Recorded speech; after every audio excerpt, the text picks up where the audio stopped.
देखो, अहंकार और आत्मविश्वास, इन दो शब्दों में अंतर बहुत छोटा है। आत्मविश्वास होना चाहिए, पॉजिटिविटी होनी चाहिए, पर अहंकारी नहीं होनी चाहिए। Human relationship is the biggest strength of politics, business and everything. आपके संबंध कैसे लोगों के साथ, नम्रता, शालीनता, सहजता, सहृदयता।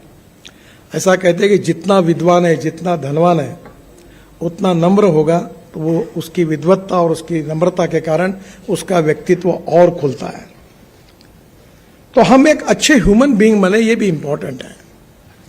और ह्यूमन बीइंग बनने के लिए हमारे लिए सबसे बड़ी इंपॉर्टेंट चीज अगर कोई है, तो मैं ये मानता हूं कि आपको पैसा तो कमाना ही पड़ेगा, क्योंकि उसके सिवा परिवार नहीं चल सकता। जो मैंने कहा कि no philosophy can be taught to empty stomach.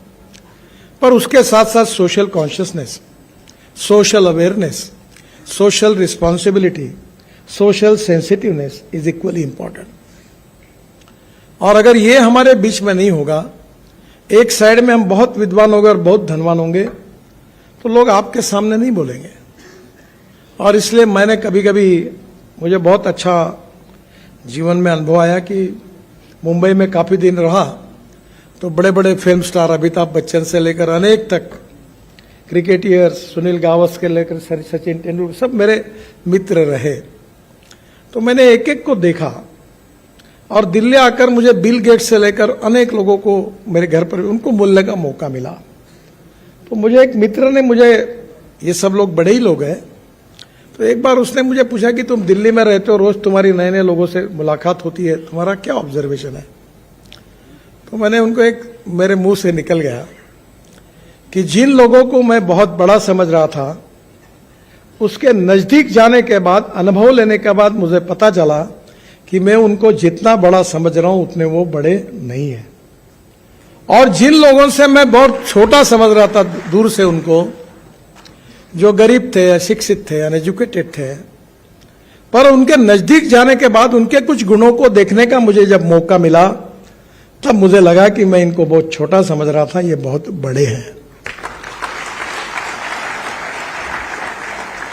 देखिए, no one is perfect and no one can claim that he is perfect.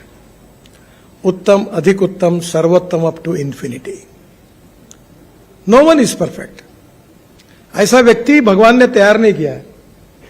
हमारे बीच में कोई भी पूर्णांक नहीं है, हम अपूर्णांक है। तो जीवन में हमने यह समझने की कोशिश करनी चाहिए कि आज जो है इससे और अच्छे कैसे बनेंगे। हमारे आगे और हमारे पीछे, हमारे ऊपर और हमारे नीचे, जिन जिन लोगों से हम मिलते हैं, उनसे क्या हम ले सकते हैं।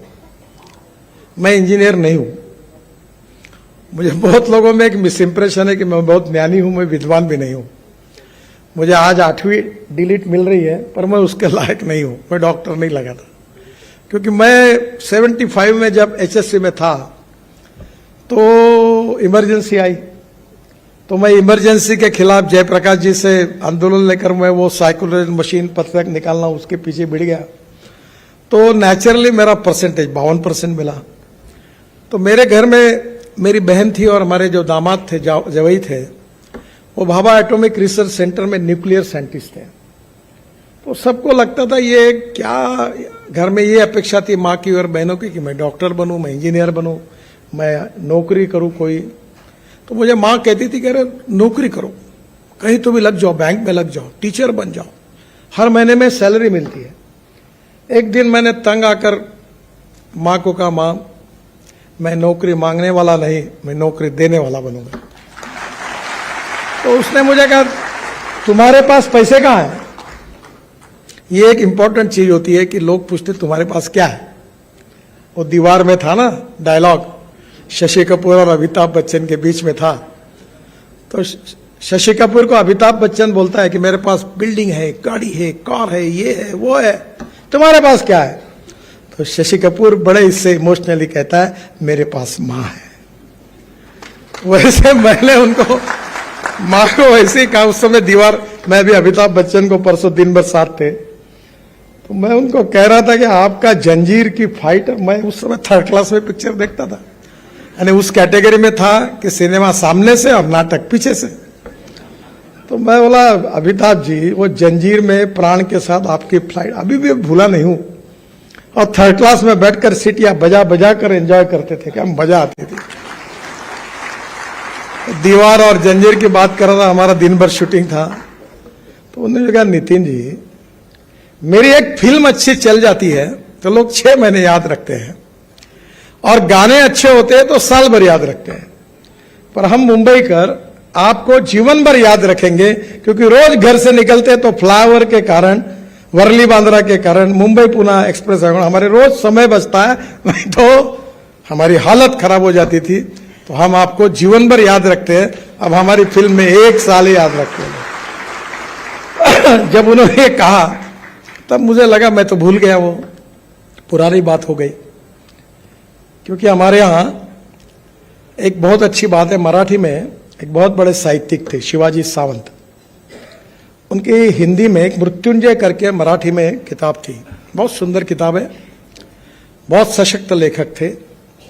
और उसमें उन्होंने एक वाक्य लिखा था, वो महाभारत के इतिहास पर थी, महारथी कर्ण पर था किताब, हिंदी एडिशन है उसकी, बहुत सुंदर किताब है। उसमें उन्होंने एक बात लिखी थी कि विस्मृति ये भगवान ने व्यक्ति को दी हुई सबसे बड़ी देन है। जब मैंने उसको पढ़ा तो मुझे वो बात इतनी जज गई कि मैंने ये तय किया कि आप कोई काम करना है तो उसको भूल जाओ। और मेरी माँ अक्सर कहती थी कि अगर किसी के लिए कुछ मदद करना है तो मदद जिस क्षण में करते हो उस समय भूल जाओ, बताओ मत किसी को। तो मैं तो भूल गया हूं, पर अपना जो कार्य होता है वो लोग याद रखते हैं। आप आर्टिफिशियली कितना भी करो, कितने पोस्टर लगाओ, बैनर लगाओ, कुछ नहीं होता। If you deserve for it you will get it. अगर आप में क्षमता होगी तो निश्चित रूप से वो आपको मिलता ही है। अच्छा, मैंने नहीं, आप तो साइंटिफिकली आर्किमिडीज ने भी कहा है कि पानी में कोई भी चीज डुबाओ, जितना वजन होगा उतना ही पानी ऊपर आएगा। तो तुम अगर जेब में कोई वजन लेके बैठोगे तो शायद वजन थोड़ा ऊपर हो जाएगा, पर नियम यही है कि if you deserve for it you will get it. तो दौड़ो मत किसी के पीछे। Respect should not be demanded, it should be commanded. If you deserve for it you will get it, आपको मिलेगा। पीछे मत लगो किसी को।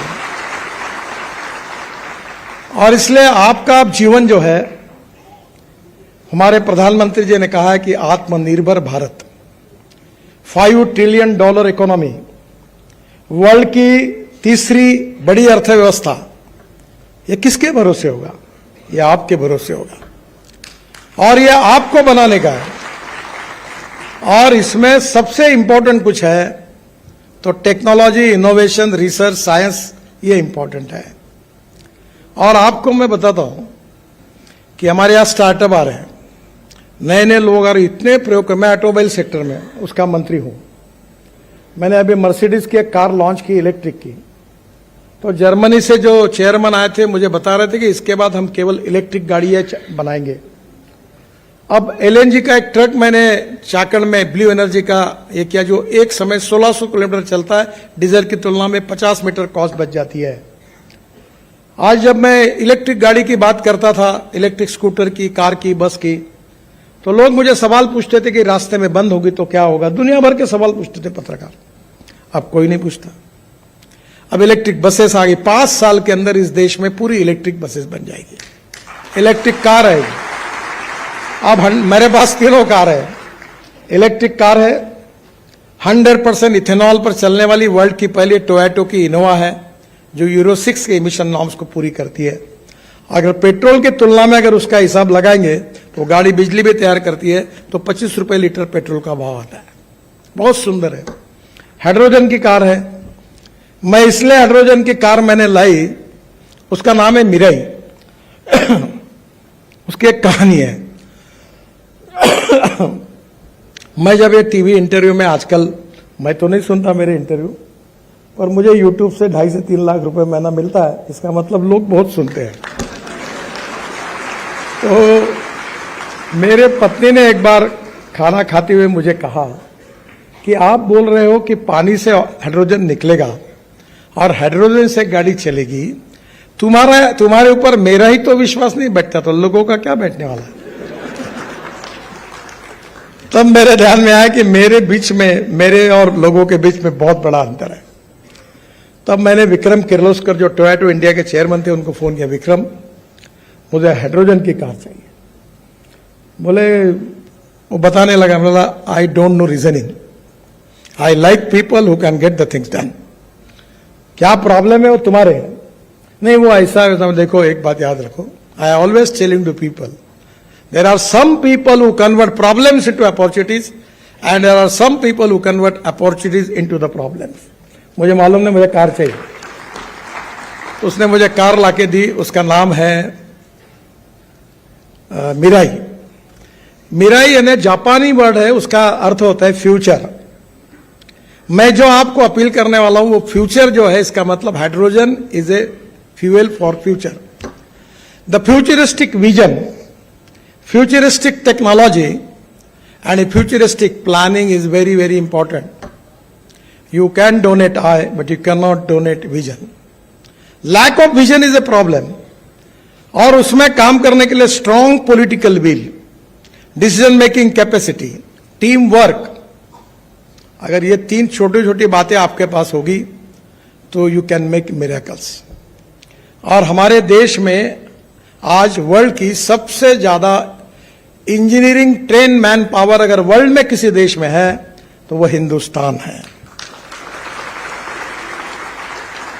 पर मैं आपको एक ही अनुरोध करूंगा कि हमारे देश में जो ग्रोथ होती है वो 22 to 24% फ्रॉम मैन्युफैक्चरिंग सेक्टर, 54 से 56% from service sector and 12% from agriculture and allied sectors. मैं आपको अनुरोध करूंगा कि गांव, गरीब, मजदूर और किसान, जल, जमीन, जंगल और जानवर, इस पर आधारित टेक्नोलॉजी को डेवलप करो। चलो गांव की ओर। अब स्मार्ट विलेज, स्मार्ट सिटी नहीं, स्मार्ट विलेज बन सकता है। मैं कृषि क्षेत्र में काम करता हूं, मेरे क्षेत्र में 10,000 किसानों ने आत्महत्या की है। मैं बिजनेसमैन नहीं हूं, न मैं इंडस्ट्रिस्ट हूं, पर मैं जो एग्रीकल्चर में काम करता हूं उसका टर्नओवर 2,500 करोड़ है। मैं 15,000 लोगों को रोजगार दे चुका हूं। यह संभव है कि आपकी टेक्नोलॉजी का उपयोग करके, अभी हम लोग बांबू से इथेनॉल बना रहे हैं। अभी जो बात हुई पानीपत में, मैंने पीछे पढ़कर, हमने एक बड़ा इंडियन ऑयल ने उद्योग शुरू किया है कि जो परली जलाते हैं जिसके कारण दिल्ली में बहुत प्रदूषण होता है, परली से 1 lakh litre ethanol, 150 tonne biobitumen और 76,000 tonne per year bio aviation fuel, sustainable aviation fuel, हवाई ईंधन तैयार होता है।